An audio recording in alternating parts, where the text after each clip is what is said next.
এক মর্মান্তিক সড়ক দুর্ঘটনায় প্রাণ হারালেন বাইক চালক সুজিত দাস। গতকাল কমলাসাগর রাস্তার মাথা এলাকায় একটি ইকো গাড়ির সঙ্গে তার বাইকের মুখোমুখি সংঘর্ষ ঘটে। আজ তার মরদেহ নিজ বাসভবনে পৌঁছালে কান্নায় ভেঙে পড়েন পরিবারের সদস্য ও এলাকাবাসীরা। গতকাল বিকেলেই কমলাসাগর রাস্তার মাথা সংলগ্ন প্রধান সড়কে একটি দুর্ঘটনাটি ঘটে। প্রত্যক্ষদর্শীদের মতে একটি দ্রুতগামী ইকো গাড়ি নিয়ন্ত্রণ হারিয়ে সুজিত দাসের বাইকে সজোরে ধাক্কা মারে। ঘটনার পরই স্থানীয়রা তাকে উদ্ধার করে হাসপাতালে নিয়ে গেলে কর্তব্যরত চিকিৎসকরা তাকে মৃত বলে ঘোষণা করেন। আজ ময়নাতদন্তের পর সুজিত দাসের মরদেহ তার নিজ বাসভবনে নিয়ে আসা হয়। তার অকাল প্রয়াণে গোটা এলাকায় গভীর শোকের ছায়া নেমে এসেছে। এদিন মৃত সুজিত দাসকে শেষবারের মতো শ্রদ্ধা জানাতে ভিড় করেন পরিবারের সদস্য ও আত্মীয় স্বজন, বিভিন্ন সামাজিক সংস্থার প্রতিনিধিগণ।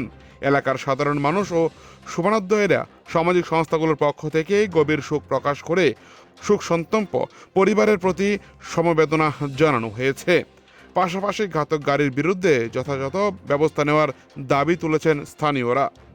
বিশালগড় থেকে নিজস্ব প্রতিনিধির রিপোর্ট, টিভি 100 বাংলা। কালকে আইবার সময় রাস্তার মাঠ থেকে বাড়ি যাইবার সময় বাইক অ্যাক্সিডেন্ট হয়েছে আর কি কুয়ারির সাথে। এখন কি হয়েছে? মারা গেছে। কয়টার সময় মারা গেছে? কালকে রাতে অনুমানিক 9:30টার সময় মারা গেছে। তো ওর কাছে কি গাড়ি ছিল না বাইক ছিল? বাইক আছে।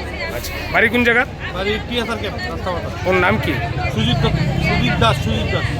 বয়স? বয়স 28। এর ছেলে মেয়ে আছে? ছেলে একজন আছে। আচ্ছা, ঠিক আছে।